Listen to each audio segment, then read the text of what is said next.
City councilors, please take their seats.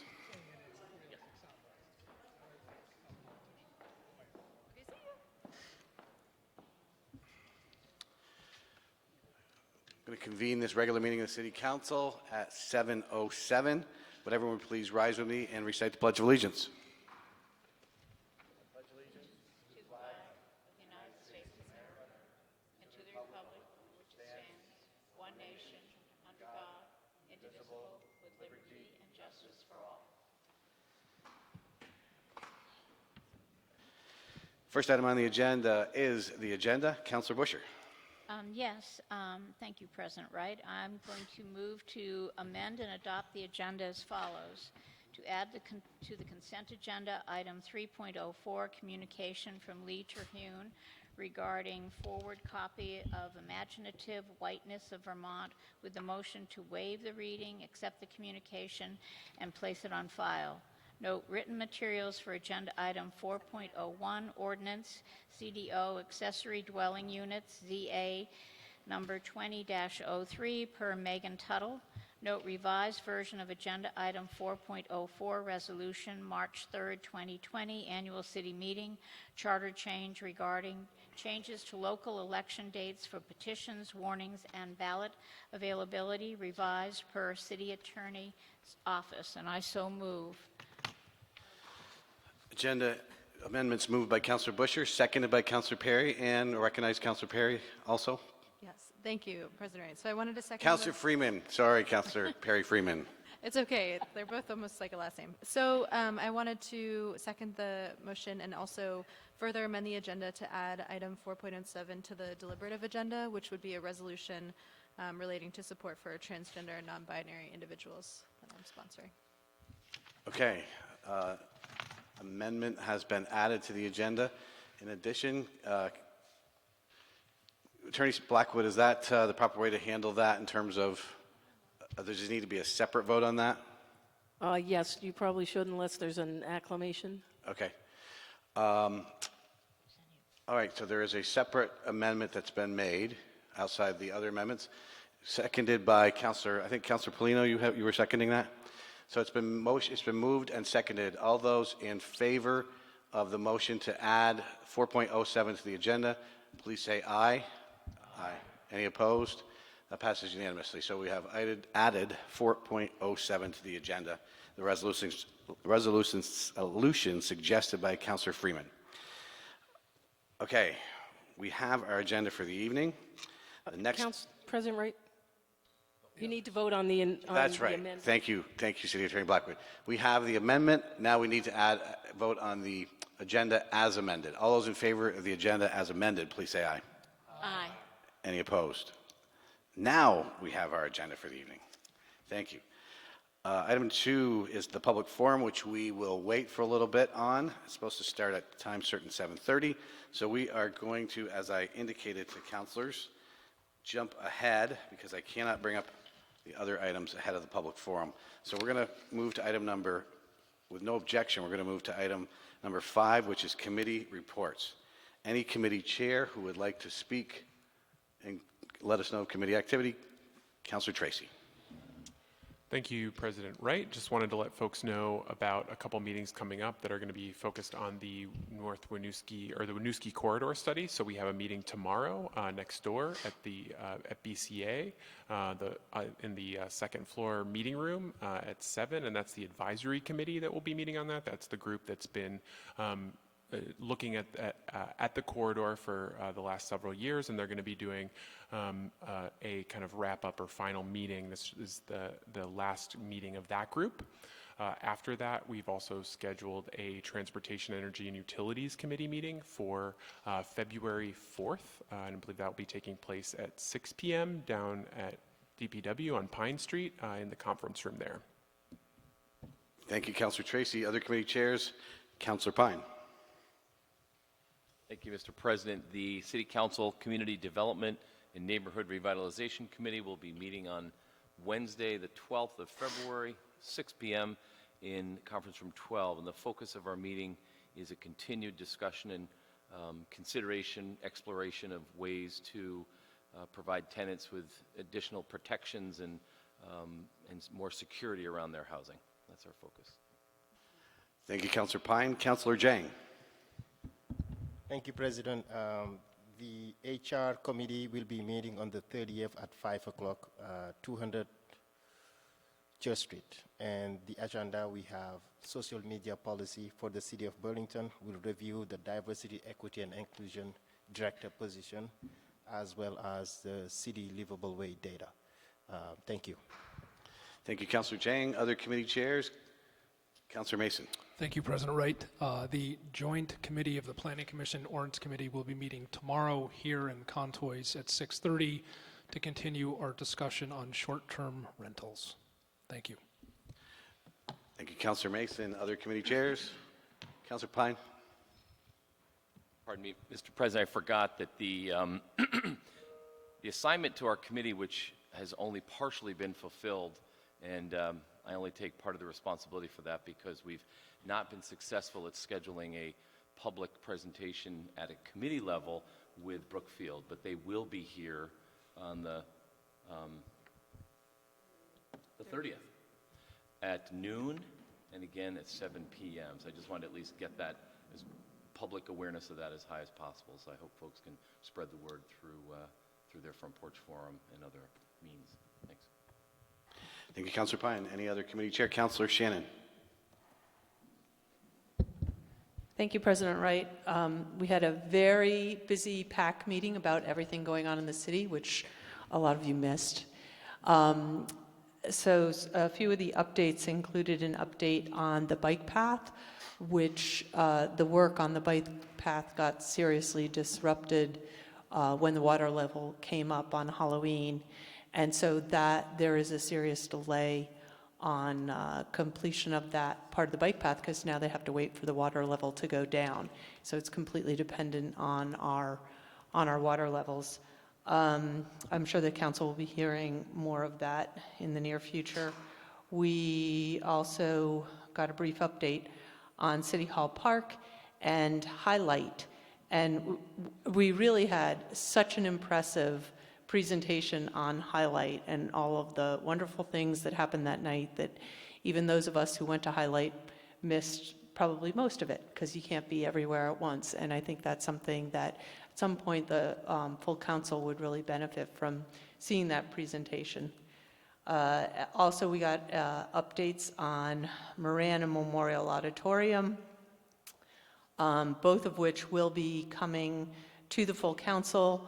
I think that they're trying to coordinate with you, President Wright, to do a work session on Memorial Auditorium because there's going to be, it will probably be an executive session because it'll be a discussion about strategically how to approach the project.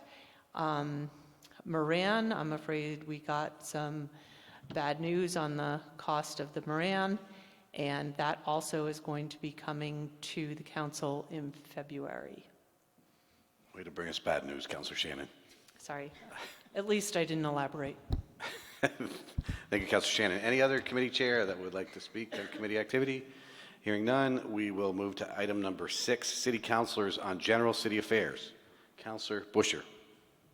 Yes, I'm not a committee chair, but I wanted to let the council know You don't that have to be I right now. am the representative on a committee, advisory committee looking at Colchester Avenue, bikeways, parking, and intersection safety. Now, we did a section of Colchester Avenue from Prospect to East Avenue, and now we're looking at East Avenue down to the bridge. That meeting will be Wednesday, the 29th, from 6 to 8 at Regional Planning in Winooski. So I'll keep you informed as to what happens there. The other thing I wanted to speak with was it's more than disappointment, it's frustration with the fact that the community just found out that we will have a chance to look at the design of City Place this Thursday. And I know I included the mayor on an email I shot back to planning because it's a lack of adequate notification. If this is the one shot for the community, I find it totally unacceptable. I certainly hope the mayor can bring that message, and I hope you share my feeling about this, message back to Brookfield. I don't really understand this. And if it's only one day, if people aren't around that one day, and they may not be able to be there at noon or in the evening, then do they miss the opportunity? So I see a head shaking, but I know nothing, and I guess I'm very frustrated that as a city councilor, I know very little about this. And if others know something about it, then it should be shared with the whole council. So that's it, but I'm really frustrated. Thank you. Thank you, Councilor Busher. I don't want to speak for the whole council, but I have a feeling that we all may share in your frustration. And I don't know of anyone that knows anything additional to what you know. Councilor Tracy. Thank you, President Wright, and thank you, Councilor Busher, for saying what you just said. I completely agree with you. I want to comment on another frustrating issue that I was alerted to this morning, which is that of the fact that I was targeted by a fake social media account by the Deputy Chief of Police. I know others have felt like this, and I think I'm starting to begin to understand just how violating that feels in a different way, and this adds a whole nother layer to this scandal for me now that this is another another bit of information that's been brought out. And I just want to say that I think that the 8-day suspension was completely inadequate to deal with to address the behavior and the harm that was caused by the deputy chief in this particular situation. And I think it points directly to a need for us to provide increased citizen oversight of our police department. We cannot continue to have police policing police, because we need to make sure that we have actual accountability so these things do not continue to happen in our community. Thank you. Thank you, Councilor Tracy. Councilor Hanson. Thank you. I also just found out today about the conclusion of the investigation, and also have concerns and hope that the mayor will speak to this tonight. I'm concerned as well by the outcome and the decision that was taken for an 8-day suspension. I'm also concerned about the process that was taken in terms of the community having the opportunity to have oversight, and also in terms of the investigation. Myself and at least one other city councilor I know proactively, reached out to share information that we had that was relevant to the investigation, and neither of us was asked any further follow-up questions or interviewed to try to dig in a little bit deeper. And I'm concerned that it seems like there could have been more information that could have been garnered by proactively seeking input from more people that were involved and that were impacted in this. And I'm also curious to hear how the police commission was involved in this decision as well. But I think all of this ties back to the need for, as Councilor Tracy said, greater mechanisms of oversight and accountability in these situations. Thank you. Thank you, Councilor Hanson. Councilor Powell. Thank you.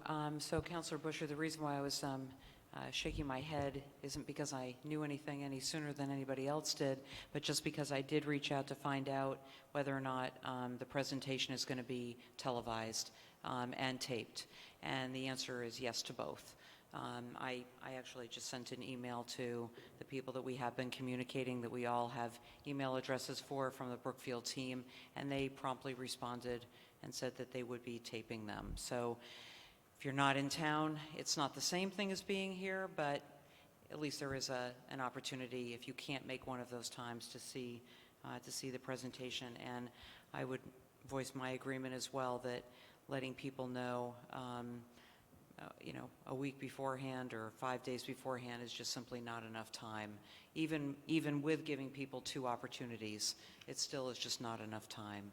On a lighter note, just wanted to mention under General City Affairs that the mayor and the 3 South End City Councilors are having a coffee with the mayor this Thursday, January 30th from 8 to 9. That's at Great Northern on Pine Street. You do not need to live in the South End in order to come. We hope that everyone and anyone will join us. So, thank you. Thank you, Councillor Paul. Any other? Councillor Jang, and then Councillor Pine. Thank you, President. And I think I'll piggyback or at least add to some of the city councils about the police issue. I haven't made any public statement as of yet, but I think that's the proper channel that I will take personally. It is unfortunate and it is really sad that all of these things are happening in our city. We need to do better. So the second thing that I wanted to talk about is at Franklin Square on the 28th. For those who live in the New North End, the city of Burlington, especially DPW, has been doing great, wonderful job behind the scene in collaboration with Burlington Housing Authority to take back the Franklin Square Street in terms of maintenance, in terms of everything, like parking and all of that. So there will be a meeting on the 28th, and it will be at 5 o'clock at the community room. So we hope that everyone, even though you don't live at Franklin Square, we need communities to show up to not talk about only that, but that area outside of Franklin Square as well. Thank you very much. Thank you, Councillor Jang. Councillor Pine. There's news that was announced today by the Committee on Temporary Shelter. I attended their event, and they received a $1 million donation from the New England Federal Credit Union, which is always impressive that a credit union, which is essentially a nonprofit cooperative financial institution, has that kind of success in the marketplace that they work in to be able to do this. What they'll be using it for is to expand housing after sheltering.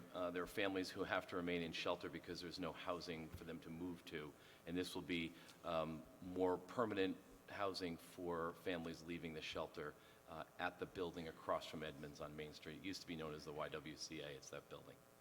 They'll be adding on about 12 apartments is their goal. So they're about a third of the way there already with this contribution. Thank you, Councillor Pine. Anyone else? Councillor Paul? Sorry, I don't usually raise my hand twice, but I forgot. Just wanted to mention the Ward 6 NPA meeting is next Thursday, which is the 6th of February. One of the highlights of the meeting, other than a lot of discussion about the upcoming town meeting day elections and ballot items, is that Mike Lucy, who is the general manager of Burlington Telecom, is going to be there. For those people who are affected by this, they would understand. But for everyone else, part of the asset purchase agreement was for for BT to build out the remaining parts of the city. And there's a specific exception to that. There are 120 homes, of which 85 of them are in Ward 6, that do not have access to Burlington Telecom. Mike is going to be coming and talking about that. Particularly if you live on those streets, please come to the meeting, and if you have an interest as well as seeing the remainder of the city connected, he is going to be there to talk about that. So I hope people will come. I promises to be very informative, and the more people that come and express their interest in having BT, I think it's going to make it much more doable. So thank you very much. That's on Thursday from starting at 6:30 with a community dinner at the Greek Church on Ledge Road. Thank you. Thank you, Councillor Paul. Any other councillor? Hearing none.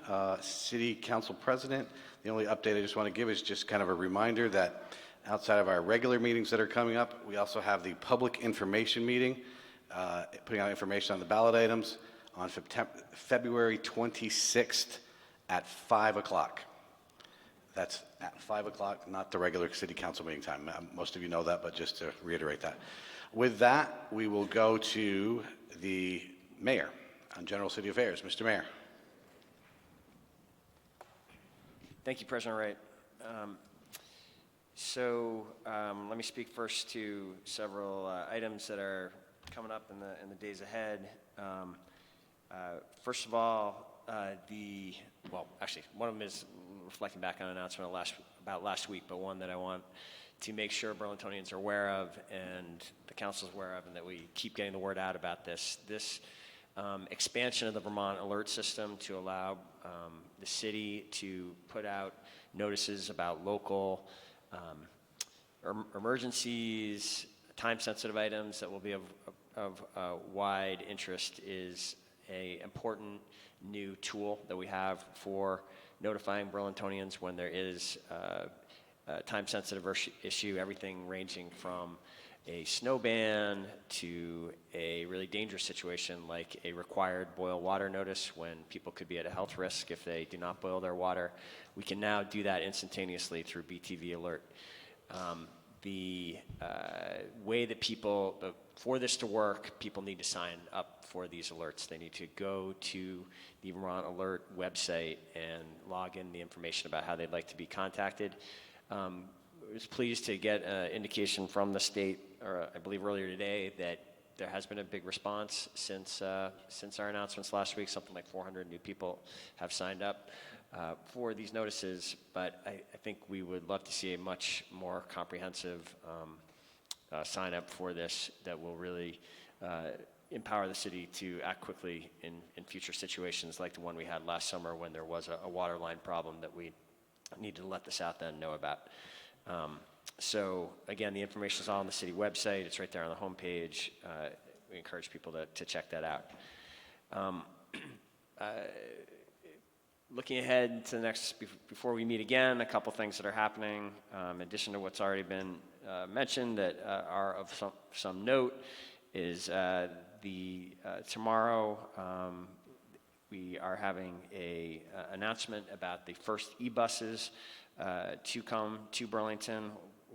We'll have more details tomorrow, but this is something that the city's been working on with our partners, GMT, for a long time, and it is an exciting milestone that these will finally be coming. We've tried to let the council know about that. We welcome councilors joining us for this important step forward.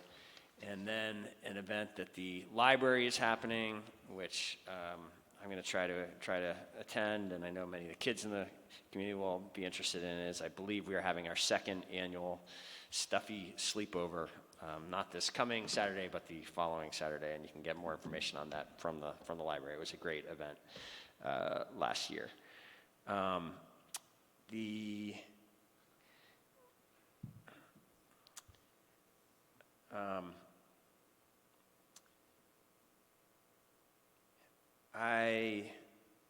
I think this is a challenging forum, and this is not kind of the forum for us to kind of have back and forth about issues.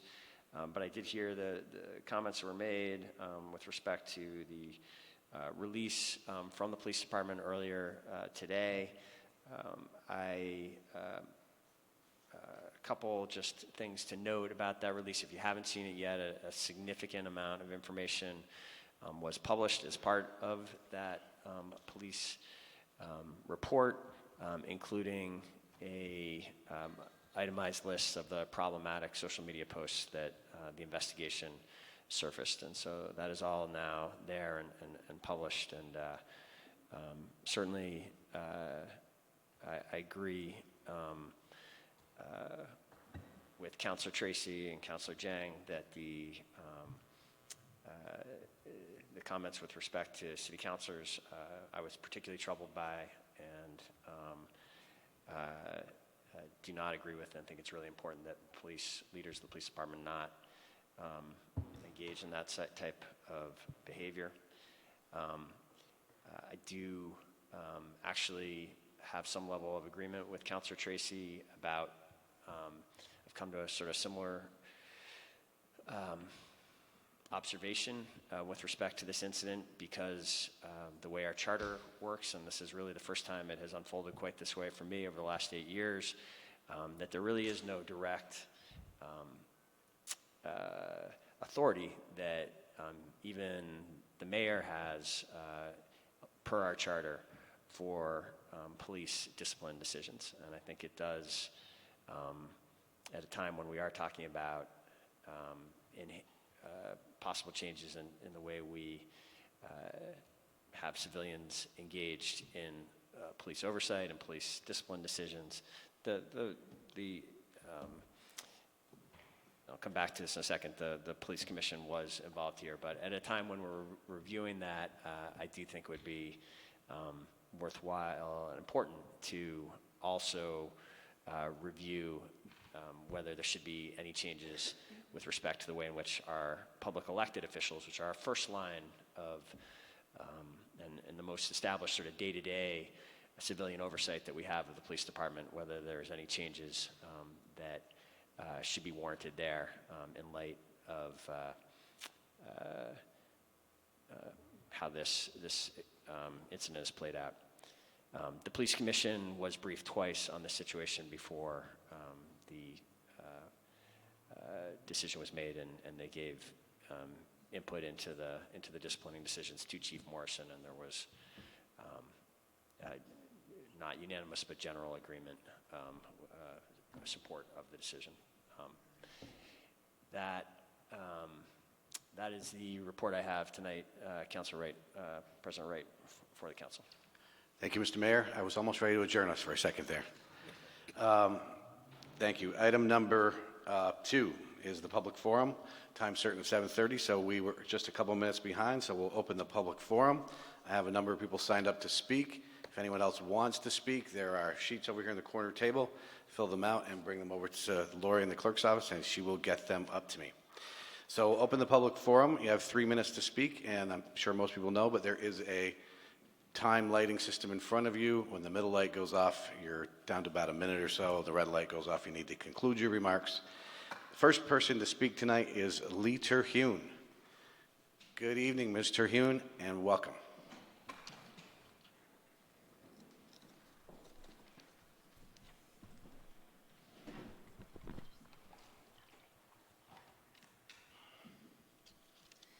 Good evening, and thank you very much for the opportunity to be here. I want to talk about the mural, the parade mural on Leahy Way.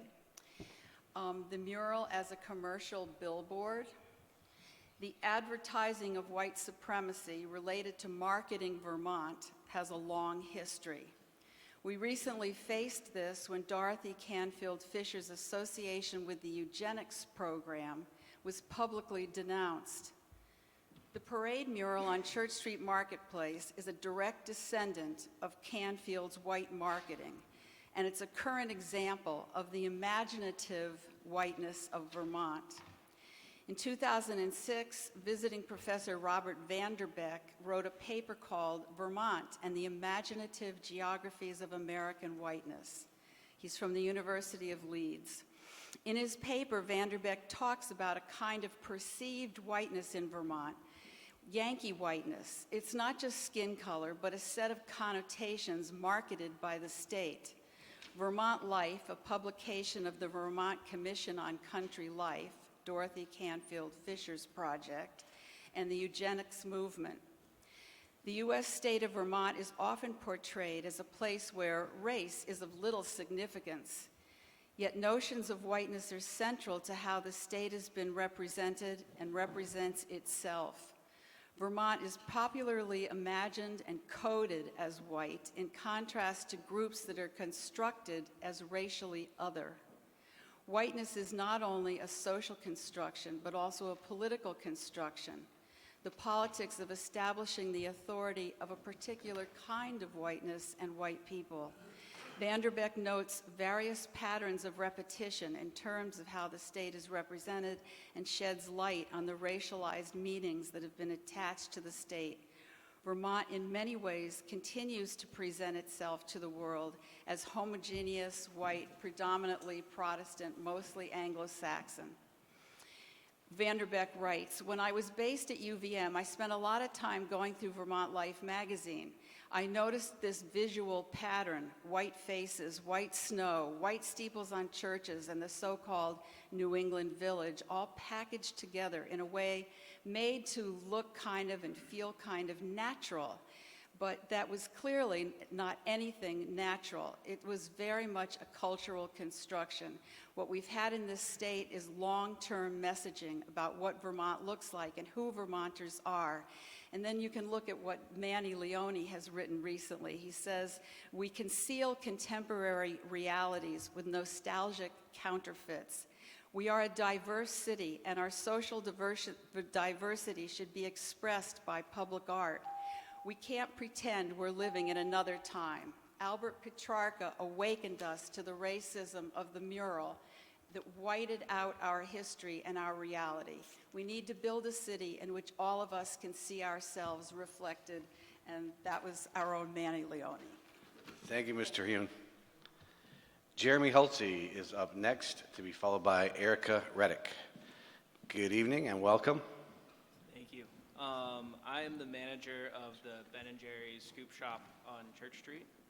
Unfortunately, I'm not here to talk about Free Cone Day, which is coming up, but I am here to talk about bathrooms on Church Street. Oh, sorry, I'm not close enough. All right. Last year, around March, we changed our policy at Ben & Jerry's to welcome anyone, regardless of whether they were a customer, to use our bathrooms. And this was a great change for us because we didn't have to police who was using the bathrooms and who wasn't, but it also really opened our eyes to the inadequacy of bathrooms on Church Street.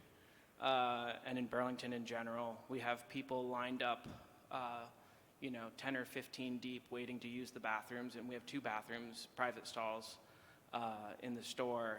And it incurred, this year when I met the new Church Street Commissioner, Kara, I went and spoke with her, and she encouraged me, as well as the Church Street Commission, who I spoke to them as well, to come here and let you all know kind of what we're experiencing at Ben & Jerry's. And when I've dove into this issue, I've learned more about kind of just the issues of people having to pick up feces on Church Street often because people are using the bathroom because there are none to use. I guess my ask is that we deal with this and have more bathrooms for folks to use. Thank you very much. Erica Reddick is up next, to be followed by Alan Matson. Good evening, Ms. Reddick. Welcome. Thank you, President Wright. My name is Erica Reddick. I am a Ward 4 City Council candidate this year. I made $55,000 in my accounting business last year. After expenses, it was $43,000. The state and federal government will take around $11,000 of that in income taxes. This leaves me with $32,000. Additionally, the city takes $7,400 in property taxes and will get another $2,000 if all 3 of these tax increases and the school bond when they take effect. This leaves me with less than $20,000, less than half of what I started with. Now you may be thinking, but Erica, aren't you a landlord? What about your rental income? We had a $15,000 loss last year fighting the city over a zoning issue from 1963 when my grandparents had the house built. That's all attorney's fees. So, after all is said and done, I have $7,000 for health care, food, and to take care of my mother, who lives with me half of the year. Now you propose to take that too with all these additional housing measures that you're proposing. So tell me, since you already take more than 60% of my 60-plus hour work weeks of labor in the form of income and property taxes, how much more do you believe you're entitled to? You've already given more rights for my property to my tenants than I have, even though I'm the one who pays the mortgage, takes the financial risk, and is responsible if anything goes wrong. How many more rights do you believe you're entitled to? And why is it that you believe that you have the right to tell me what I can and cannot do with my personal property?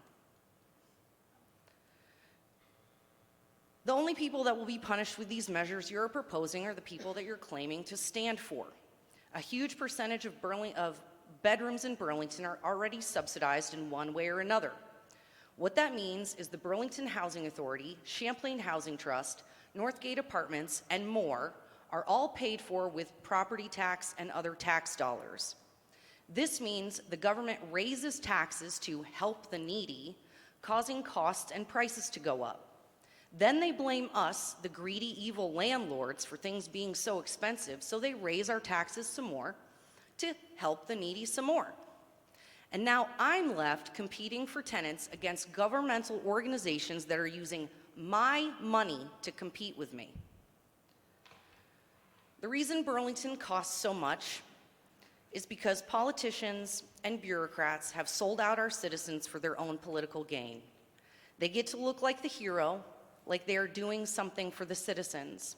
They get to look like they are compassionate.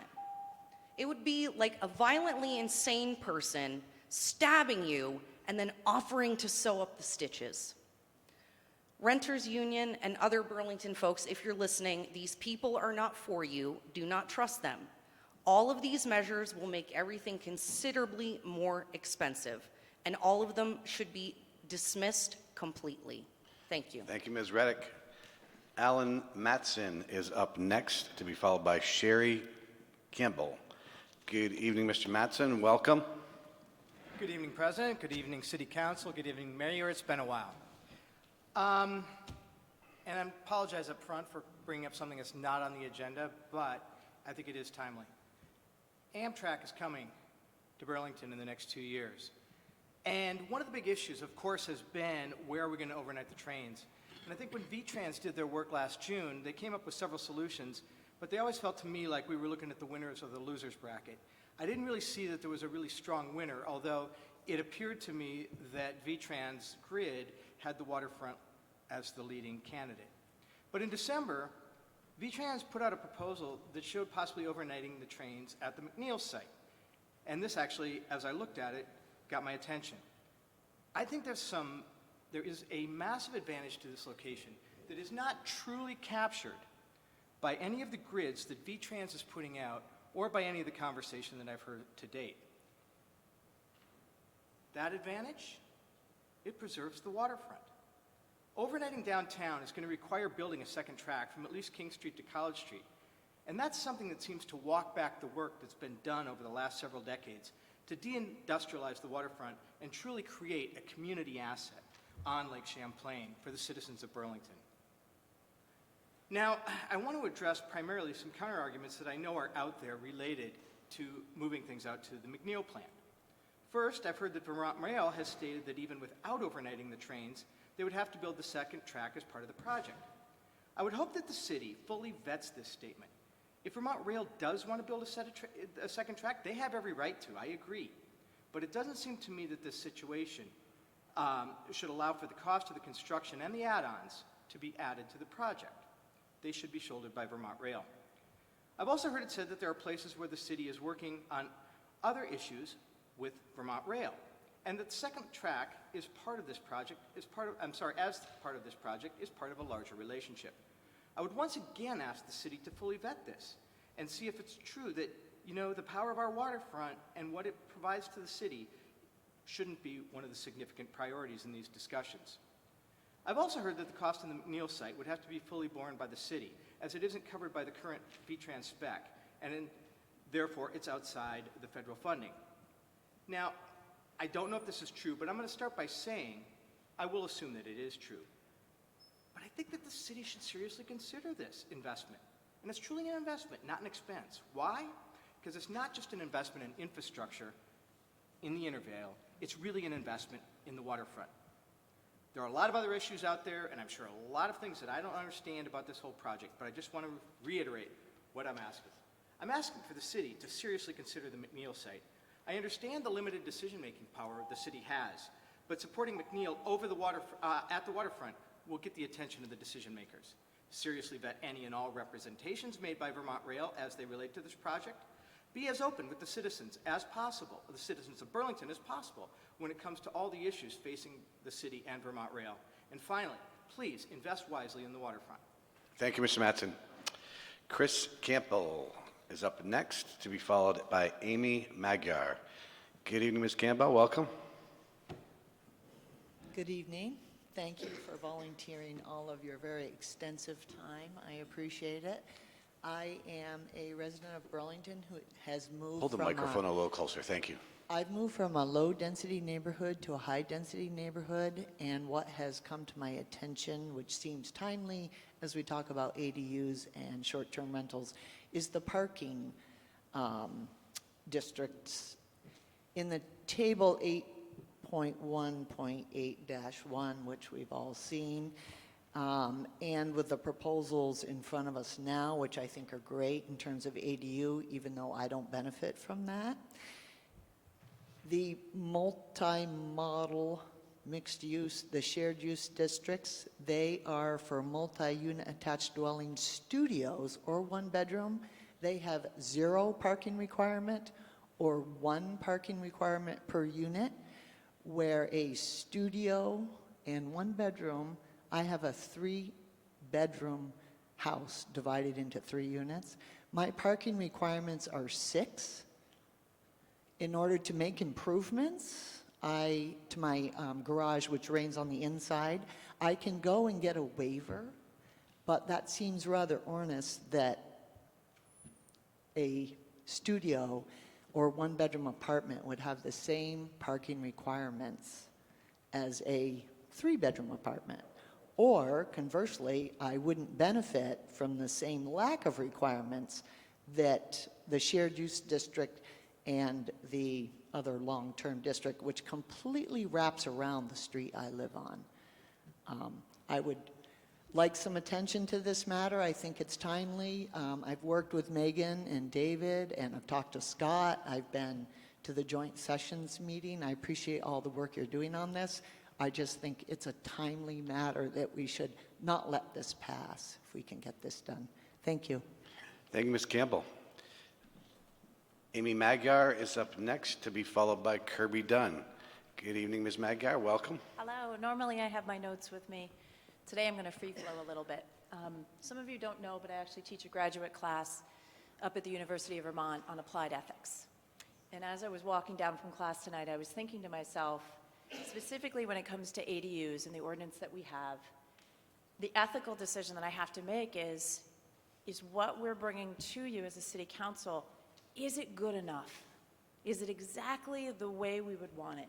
And let me just say, I am literally going to be the first person in line at planning and zoning when this all gets figured out, getting my application and actually making my ADU that's not really an ADU, an official ADU. So I'm the first one that's going to benefit from this. With that being said, I just want to make sure that we are ethically looking at the accessory dwelling unit ordinance as it stands and asking ourselves, is it good enough to what the mayor has challenged us on, which is increasing affordable housing in the city? Not just affordable housing, but housing in general. One of the things Megan Tuttle did for me today was she kind of opened my eyes, and I'm really grateful for it. There's great news about sprinkler systems, that there's a chance there may be a more inexpensive unit than what I put in. And when Megan and I were talking about how expensive my unit was, my unit with the tank, with the heads, was $5,000. And yet I've consistently said that the system cost me $10,000. And so Megan just very diplomatically said, where's the other 5? And what I was willing to do was to sit there and go, yeah, where's the other 5? Because I know I got billed for it. It was the extra piping. I have a pipe that is in my driveway that is worth more than your home's, at least your mortgage payment. The electrical, all of the additional information that turned out to be a little over $5,000. I'm really excited actually to see that Barry's here tonight, because I think when we look at the accessory dwelling unit, there's not just conversation of planning and zoning, have we done this right, but have we done this right in building coding? Because ADUs can be a little bit different in terms of their size and what's recommended. So it's just something I want to bring to the attention. We've done some really good work. Have we done enough asking the tough questions? Should they only be owner occupied? Should there be some kind of waiver? The fact that my little ADU is so close to my house, I know that a fire truck can't go down my road, but it can't go down my road to save my house. Why is my little ADU that has 4 giant windows, 1 sliding giant glass door, an egress window upstairs, why does it have 3 sprinkler heads? I just want to understand. I can't get that money back. I never will get that money back. I've been doing this so that it can help others moving forward at Burlington. Thank you. Thank you, Ms. Magyar. Kirby Dunn, come on down. Kirby Dunn up next. Welcome, Ms. Dunn, to be followed by Marianne Campman. Good evening. Welcome. Thank you. Kirby Dunn, Burlington resident and with Home Share Vermont, and I'm here to talk with you a little bit more on the ADUs. I'm very excited to think that we might get this passed. I understand that there's some things that still need to be looked at maybe down the road to encourage more housing. But I'm hoping to see this pass in the next short period of time, tonight and then your next meeting. I want to let you know, as you know, we did get a 3-year grant from state funder to work on ADUs, to provide technical assistance and support to Burlington residents. And we are doing right now free site visits for folks who sign up with us. And I have some forms here if Burlington residents are interested.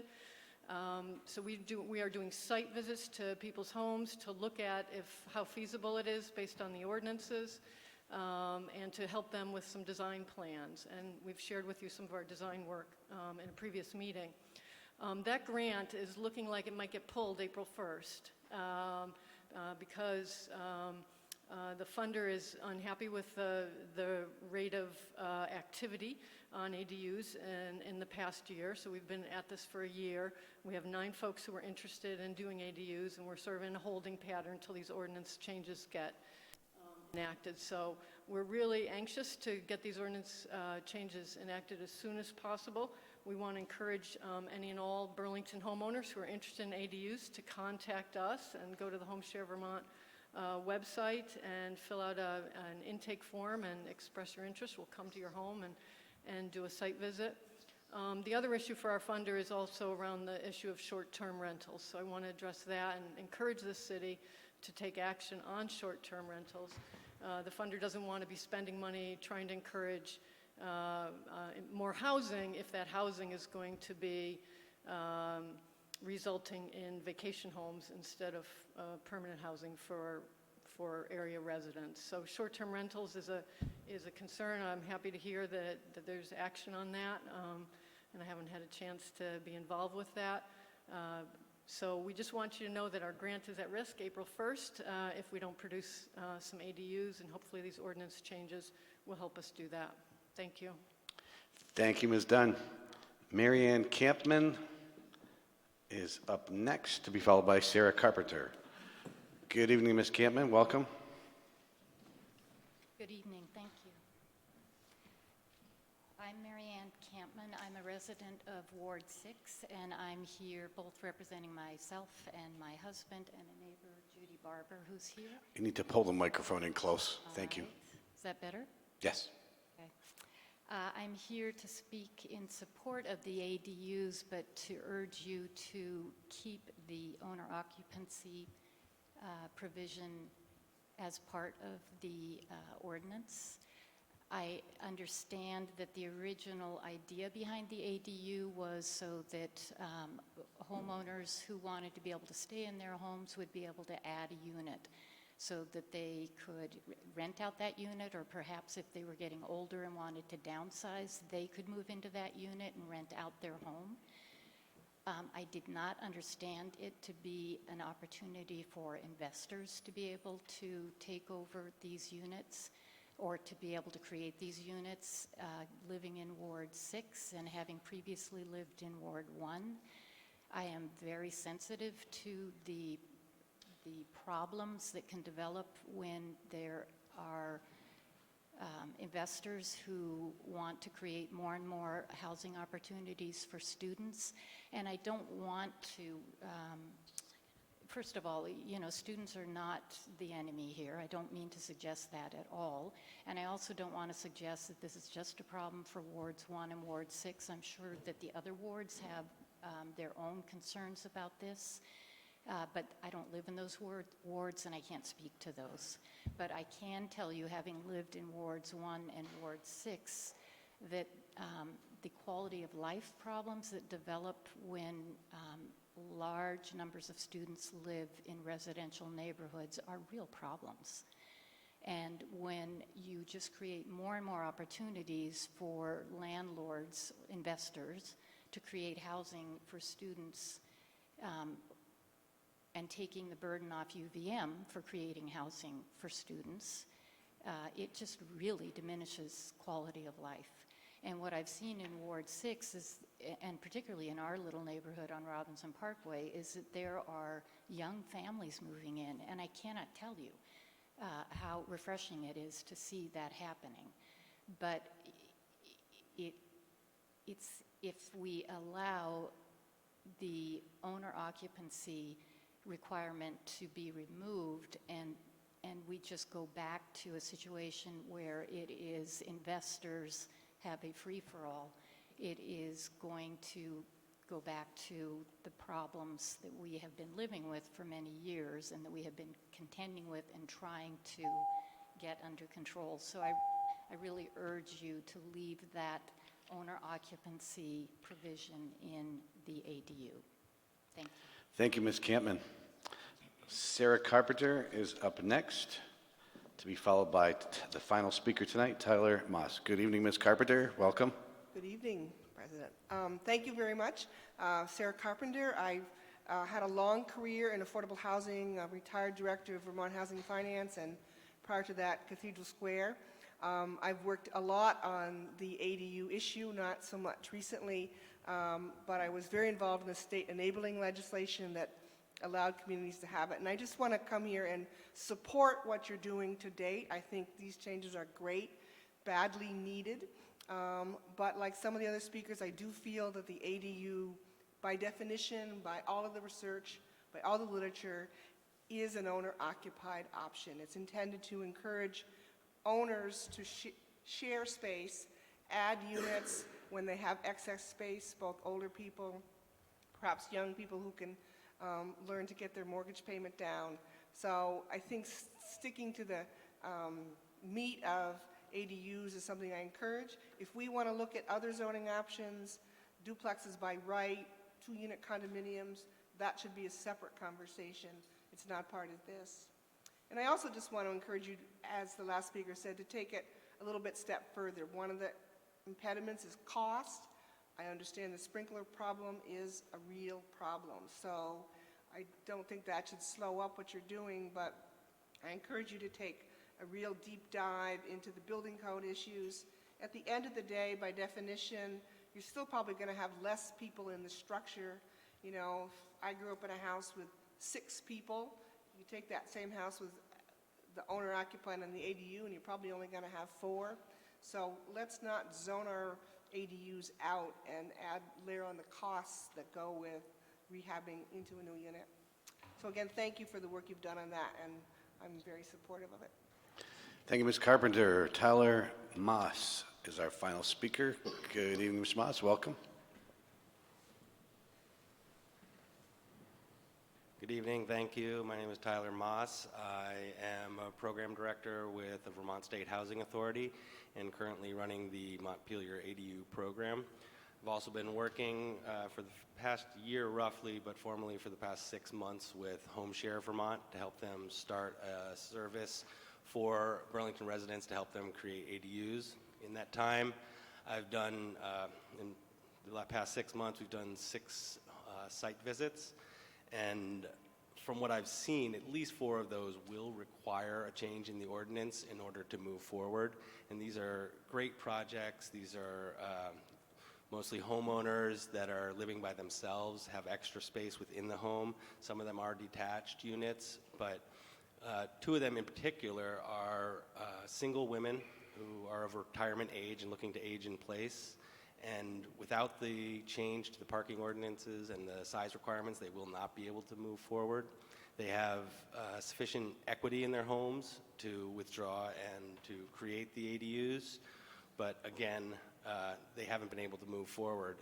And since I started doing these site visits even over the summer, sort of been stymied by the process because we don't know how to continue to advise these people. And like Kirby said, we risk losing that grant and being able to provide free site visits for people, which is a great way. They need to have a point of contact, people to call, someone who can go out and see them. I have been doing this for the past 7 years in Brattleboro, Vermont, on a volunteer basis, and I would love to continue doing it. I will do it on a volunteer basis in Burlington if necessary, but I'm just here to show my support for the proposal and for what's been said. When you go last, all the people have said all the good stuff, right? So I won't keep it any longer, but I just wanted to express my support, and hopefully we can move forward with this as soon as possible. Thank you, Mr. Moss. Thank you for those comments. With that, we will close item number 2, the public forum, and go to item number 3, which is the consent agenda. Councilor Busher. Yes, I'll move to adopt the consent agenda and take the actions indicated. Moved and seconded by Councilor Roof. Any discussion? Hearing none. All those in favor of approving the consent agenda and taking the actions indicated, please say aye. Aye. Any opposed? Hearing none, that passes unanimously.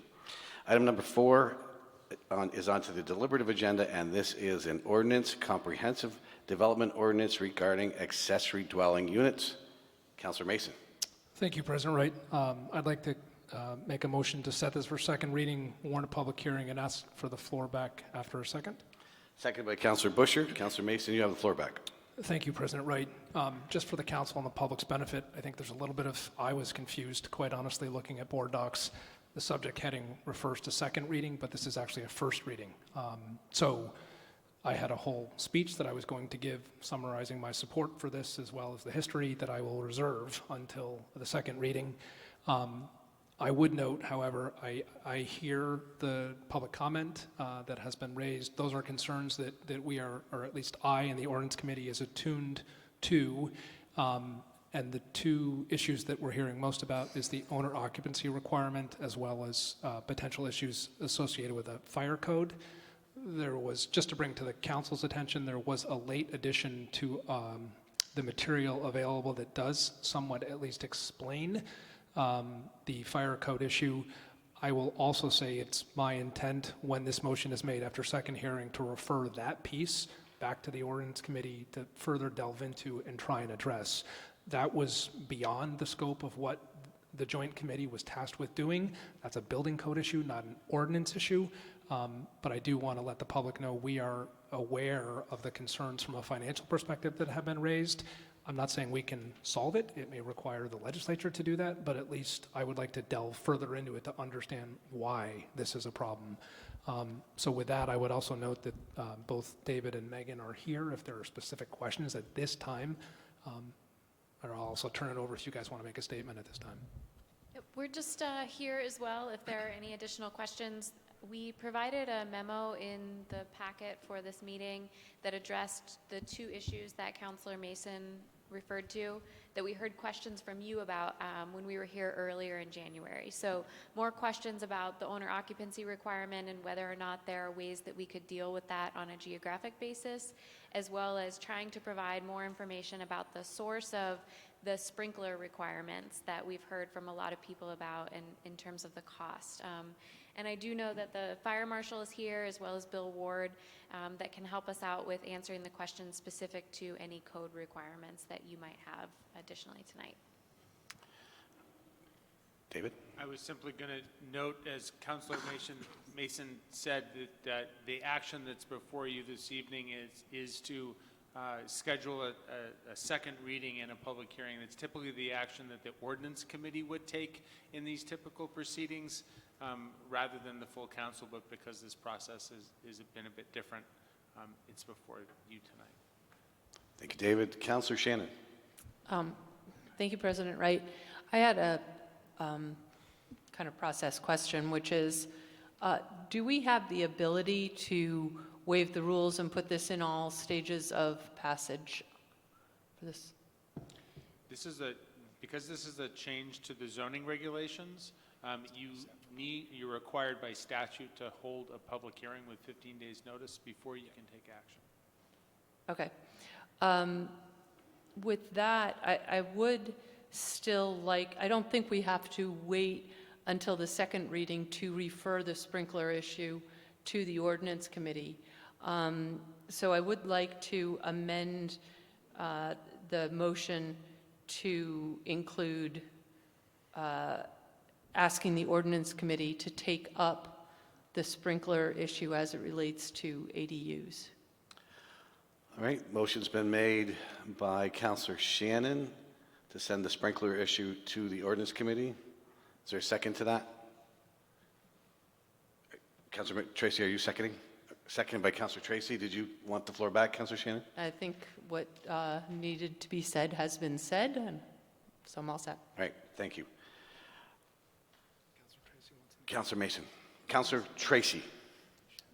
I just want to thank you for being willing to look more into this issue. I heard from a constituent this weekend that she wanted to put in an ADU, but in order to house and provide stable housing for someone who has lived in the neighborhood for a while, and it would be a place for them to land. And so, but she was not able to specifically because of the sprinkler issue and the cost associated. So appreciate the additional due diligence around that issue. Any further discussion on the actual amendment, Councilor Hanson? Well, this is on, first we have to deal with Councilor Shannon's amendment to send this to the sprinkler issue to the ordinance committee. Anyone further on that? So let's have a vote on that amendment. All those in favor, please say aye. Aye. Any opposed? That passes unanimously, so that is included now. And now who, Councilor Hanson, Councilor Busher, and then Councilor Hanson. Thank you. Sorry, have to keep my place in the queue here. So earlier today, I called Megan because of some language that continues to trouble me and others. It's under discontinuance of accessory units, and it has nothing to do with the content, it just has to do with how it reads. And it just doesn't read right. It's lines, starts with, wait a minute, line 123 and 124. If neither the principal unit nor the accessory unit is no longer owner occupied, it's like double negatives. And so I wondered if indeed, if the planning department had talked among themselves, the two of you, and had come up with, yes, it is the two of you, had come up with language that you thought would be still keep the intent, but a little bit better than what we currently have. Sure. As we discussed today, I think that in line 124, we could strike the words no longer so that the statement reads, if neither the principal unit nor the accessory unit is owner occupied, and that would preserve the intent of that statement. So I thank you very much. So if there's no objection, well, I will move to amend this to remove in line 124 no longer. And if there's a second. Then. Councilor Busher has moved to delete those two words no longer, seconded by Councilor Shannon. Any discussion on the amendment? Hearing none, all those in favor of Councilor Busher's amendment to remove those two words, please say aye. Aye. Any opposed? We have made that amendment, Councilor Busher. I have one Continue. other thing. So depending on how the wind blows or the desire of the council regarding owner occupied, I still feel very strongly about keeping that in place. But if indeed that was to be removed, if that is the political will around the table, this would not be ready for prime time. And I identified several things in this, as everyone else probably identified too. One is really easy. It's the stacked parking, which we said was okay. If it's owner occupied, you could do it. But if it's going to be an investment property, it's like any other property where you've got a bunch of people living together and no one really owning that property or being on site. And I think that that would be one thing we'd have to look at again. And there are other issues also, fine-tuning the rest of the ordinance. In my ward, owner occupancy is really necessary. And I spoke to this before, so I won't belabor it. It does remove a barrier. People with money up front, investors can come in and buy a single-family home and put in an accessory dwelling unit because they have the means. But that really changes the neighborhood completely. It doesn't keep stability in our neighborhoods. It means that we no longer have people who are invested, who remain there. We have people who are potentially coming and going. And so what we want is a mix of renters, owners, we want students, we want seniors, and the original play for ADUs was to age in place, which meant you'd have right in one housing unit, a diverse, multi-generational group of people, the seniors and the younger people potentially living together, which is really how families and life should be. So anyways, I really feel very strongly about this, and so do most of the people that I have spoken to who have reached out to me in Ward 1, and actually in other areas of the city also. Thank you. Thank you, Councilor Busher. Councilor Hanson, and then Councilor Mason. Thanks. To that point of the owner occupancy and looking at the memo that you all provided, I had a question about the, potentially doing it in parts of cities and not others, because we've heard this issue of the difficulty of finding financing, even if it is owner occupied in certain areas, balancing that with the issues that Councilor Busher just raised as well. If it was done by area of the city, could it be done by, would a new district have to be created specifically, or could you do it by ward, for example? I don't think that we would use wards because wards can change and have changed from time to time, so that could be a movable boundary. In examples of other uses in the city that we regulate not only by zoning district but by their location, we usually specify a boundary of streets or some other type of boundary that is less likely to change. Great, thanks for clarifying that. Thank you, Councilor Hanson. Councilor Mason. Thank you, President Wright. So for people watching and the council, I want to make something crystal clear. There's a lot of focus and discussion about owner occupancy. There is no amendment to change that. So I want everyone to be, unless someone at this table is prepared to make an amendment that would remove the requirement that's already in our ordinance of requiring owner occupancy, I don't want the public to be confused. There is no proposal to remove that in the amendments as drafted, nor have I heard from any councilor that, there's an opportunity to do that if someone wants to bring it forth. But I just want the public to be clear. There's a lot of conversation on this when there's nothing in front of us that would change the existing requirement, which is of owner occupied. So, thank you. Thank you, Councilor Mason. Any other councilor who wants to weigh in on this? Councilor Shannon. Thank you. I appreciate Councilor Mason's comments, and I also appreciate that removing the owner occupancy has not been formally introduced here, but it has certainly been introduced as an idea. And I also hear people around the table introducing the idea that while it's not good in their neighborhood, it may be good in some other neighborhood. And I don't believe that to be true. I don't believe that any neighborhood in this city needs more landlords controlling the property as opposed to the homeowners. I think that there's a real advantage in having homeowners providing rental units within the city as kind of a general concept. We have a very low homeowner ownership rate in this city, and I don't think we want to do anything that puts it at risk of getting even lower. In my neighborhood, I think we're fortunate to have a lot of landlords that are on site that are, either in the same building or in an adjacent building.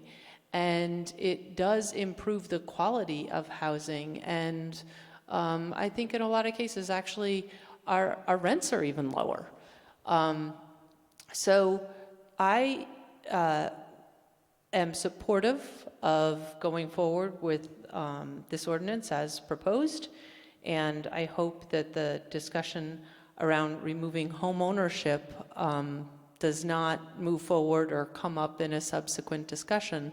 If people want to discuss having a different set of waivers for duplexes or some other mechanism by which we encourage building duplexes, I think we can have that discussion. But ADUs, as Sarah Carpenter said during public forum, by definition, ADUs are owner occupied, and that's true across the state. It does, if it's not owner occupied, it's really not an ADU, it's just a duplex. Thank you. Thank you, Councilor Shannon. Any other councilor wants to weigh in? Hearing none, we're ready for vote. I will just say that just to add in that I agree with the sentiments just expressed by Councilor Shannon. I will vigorously oppose efforts, if there is any effort to remove the owner occupancy requirement. With that, all those in favor, please say aye. Aye. Any opposed? That passes unanimously, and we will work to set up that public hearing next. With that, we'll move to item 4.02, and that's a public hearing on the proposed charter changes for the town meeting day election on March 3rd.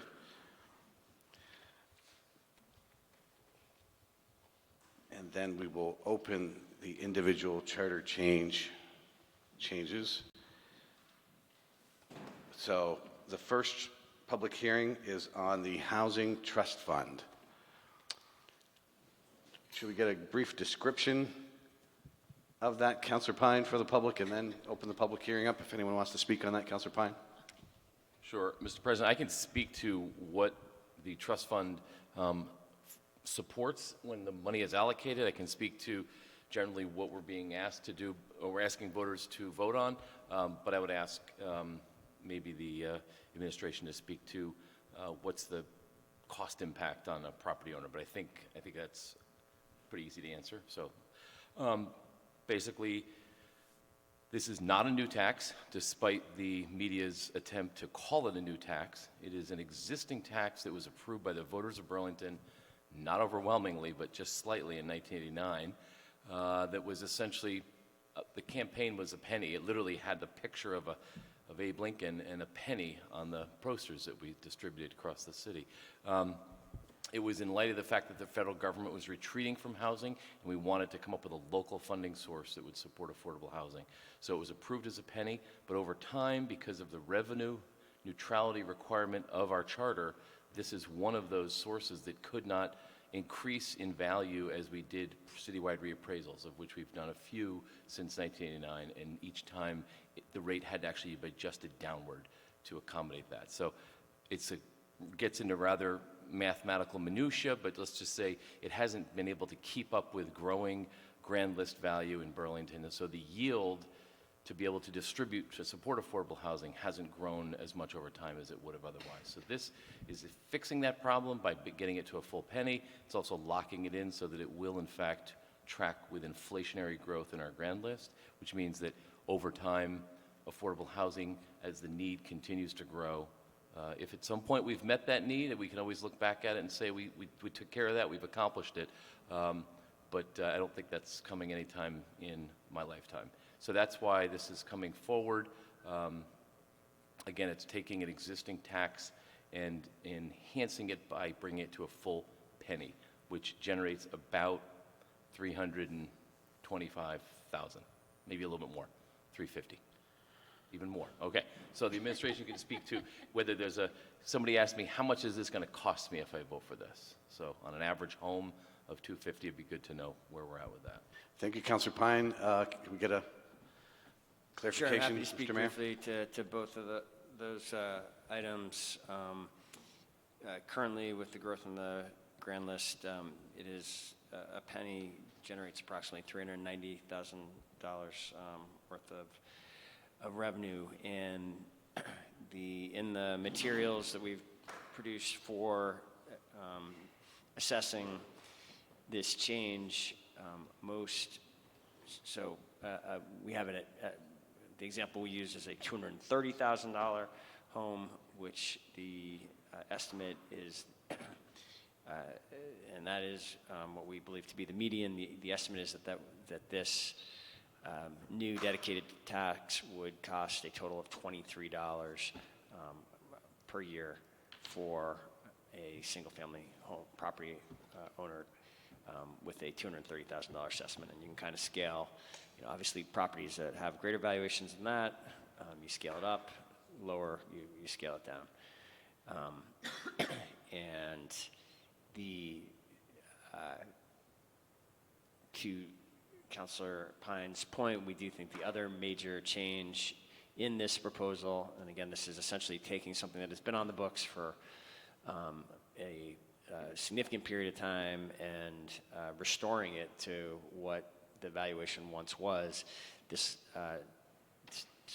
kind of part A of the change is that the value is restored to what the original vote was.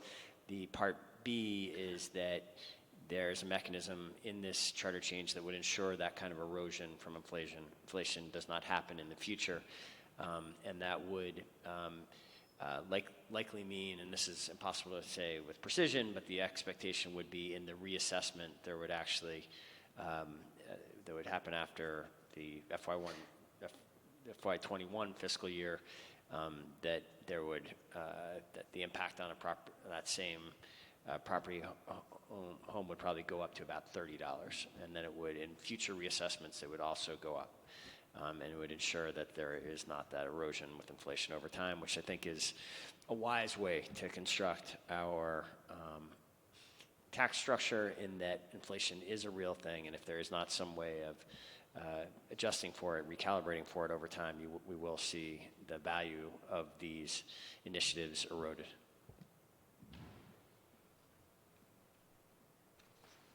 Thank you, Mr. Mayor. City Attorney Blackwood. President Wright, to put in the public record, there is a typo that I found in this that shows up on line 15 of the resolution before you, and hopefully if you see the resolution online, you'll see it's in red or purple, a little bit different color. This section is written to track the same as two other sections, like Penny for Parks and I've forgotten what the other tax section is, word for word, and so when I proofread, I realized I'd left out those two words that would make it parallel. So is that a technical amendment we can just correct? Yeah, I'm saying it now in the public hearing so that, yes, you can correct it by adopting the version that is, there is now. You have a resolution with a version with that change made. Okay. Any other city councilor on this? I had a question. Councilor Busher? President Wright, can I ask the city attorney just a question? Yes, you may. I left a message for you. Did you have a chance to look at it? It is not worthy of discussion, but will you do that? Yes, your question was about capitalization, and technically when they put this into the charter at the state level, they don't capitalize any of it, so. Oh. But we will make it uniform to go on the ballot. Okay, thank you. Councilor Shannon? I also have a question for the city attorney, if that's okay. Certainly. So we moved where this sits in the charter so that it would be a tax that increases in value with the grand list increase in value, correct? That part of how we did that was we moved where it was in the charter? Yes. Technically, the Housing Trust Fund itself wasn't mentioned in the charter. It was done by a vote as part of the general tax rate. And so, yes, we have moved it. We have moved it out of that general tax rate and put it into a section of its own. Okay, so it just occurred to me that it might exist someplace else. And So- just want to make sure that that was not the case. Correct. It does not exist somewhere else in the charter because it was done by a vote of the voters to take part of the general tax rate and assign it to the Housing Trust Fund. Okay, so that won't continue now that we have it here. Because we made the determination that because it was purely to say you could give up, that you were authorized to put that amount in of the general tax rate, the idea here is that you will be using this tax line instead. Okay, thank you. Yeah. Thank you, Councilor Shannon. Anyone else?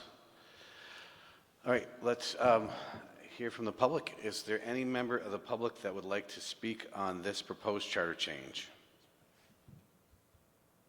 Come on up, Ms. Reddick.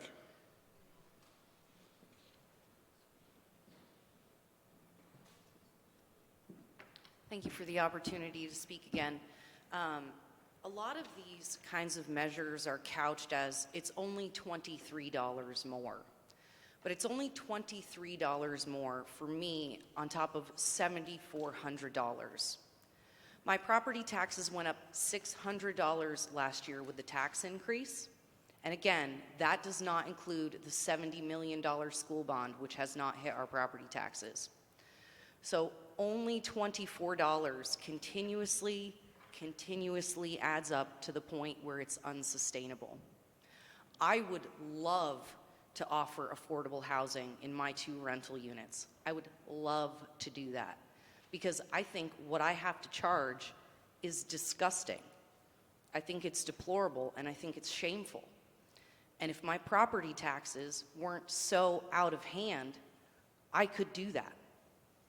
As it stands, once the school bond hits, I'm going to have to raise the rent. I have a Burlington police officer that I rent to well below market because I think it's important to support those people. I'm not going to be able to do that anymore. I'm already losing money on my house that I bought and invested in to be able to participate back in my home of Burlington that I'm now going to have to sell, probably to an investor, because who else can afford to deal with the nightmare that is being a landlord in Burlington? And now you want to make it worse. And this will only make rent more expensive. All of these policies that you're couching as addressing affordability make it more unaffordable. And I would really encourage you to actually think about the second and third order effects of the decisions that you make, rather than trying to find Band-Aids to cover up the symptoms. Look for actual solutions that don't create more problems further down the line. Thank you. Thank you, Ms. Raddick. Any other member of the public that would like to speak on this? Ms. Carpenter? Thank you, and thank you for considering this. I was actually involved with the original Penny, and I just want to encourage you, $400,000 in the scheme of building affordable housing is not a lot of money. In some other time, and Councilor Pine can probably educate you on the fact that most of the affordable housing money comes from private investment through the low-income housing tax credit, some city money. This small amount of seed money is really instrumental in drawing down those federal dollars, those state dollars. Sometimes you need that little pop up front. And if the city wants to grow more affordable housing, we got to put our money where our mouth is, and we got to have that small support to draw down the big dollars. And so I encourage us all to put this on the ballot and vote for it. Thank you, Ms. Carpenter. Any other member of the public that would like to speak on this? I have a statement. Councilor Jang? It's a statement for someone who can't be here. Okay, go ahead, Councilor Jang. Is that okay? Yes. Thank you. His name is Frank. He lives in the New North End. And he said big picture consideration. That's the title of what he wants to talk about. The governor's budget proposal is very well thought through, in our opinion. I am a moderate Democrat in our city and state, could learn a lot from it. Our state cannot survive with our continuing population loss. Worse yet, Burlington is driving away its tax base. My wife and I are both retired. We love living in Vermont year-round. We pay a lot in taxes to remain here. Unfortunately for us, and apparently many others living here, is becoming increasingly difficult. We like to go south for 7 weeks in spring each year. It is eye-opening and tiring when conversations with friends from throughout the U.S. turn to taxes. We are continually asked why we stay in Vermont, and it's increasingly hard to justify. I urge our mayor, city council, and school board to consider their budget proposal and the continuing debt burden they are placing on their children and of this beautiful city by their enormous tax policies. Furthermore, a policy to attract new residents and immigrants is commendable and necessary. Unfortunately, I won't work if there is no tax base for jobs and support to help them get started. So his name is Frank, resident of North Shore Drive in Burlington. So that's his statement, and I think I voted against this ballot item before. We continually just saying, no, it's just a little bit, but it adds up. I am a middle class, I think, I work hard, but I can no longer myself, sitting here, afford to live here because so many little things, when you put them together, it's something. Tax base is something that we need to consider. Residents of this city can no longer continue to support everybody. So I will not vote for this. Thank you. Thank you, Councillor Jang. Anyone else? Councillor Busher? Just a point of information. May I, President Wright, ask the mayor a question? We currently have a half penny that we generate. When you quoted the financial impact, was that assuming that people already paid the half penny and this would make it a full penny? Or what, when you were talking about the impact on a household? I think that's really key for everyone to know, especially those that are door knocking, to make sure we understand the financial impact. I'm well aware that your administration has made up the difference to make it a whole penny, but what currently is that half penny, and what would the impact be if we went to a full penny? The vote is on a full penny. That's what voters are being asked to vote on. There's never been a dedicated tax before, and now there will be. So the impact, people should understand the impact of voting yes on this to be a full penny. I couldn't hear the end of that, Mr. Mayor. People should understand a vote yes here to be the impact of that to be a full penny. There will no longer be a payment out of the rest of the general fund to fund the Housing Trust Fund as there has been in recent years. So people should understand if they vote yes on this, their property taxes are going up a penny, and they will be paying, there's a dedicated tax for this purpose in a way that there never has been before. And I think it should be, and people should assess that impact squarely. And the only thing I think I would add to the discussion in the context is certainly this administration is extremely mindful of the property tax burden that Burlingtonians and Vermonters pay. That burden has, for a long time, has gone up and it has risen. That rise is not being driven by city property taxes. We have, in the materials you have before you, you will see that the operating taxes that pay for city government, even if the public safety tax passes, has risen well less than the rate of inflation. If it passes, it will be just a little bit less than the rate of inflation. Right now, it is well less than the rate of inflation over the last 8 years.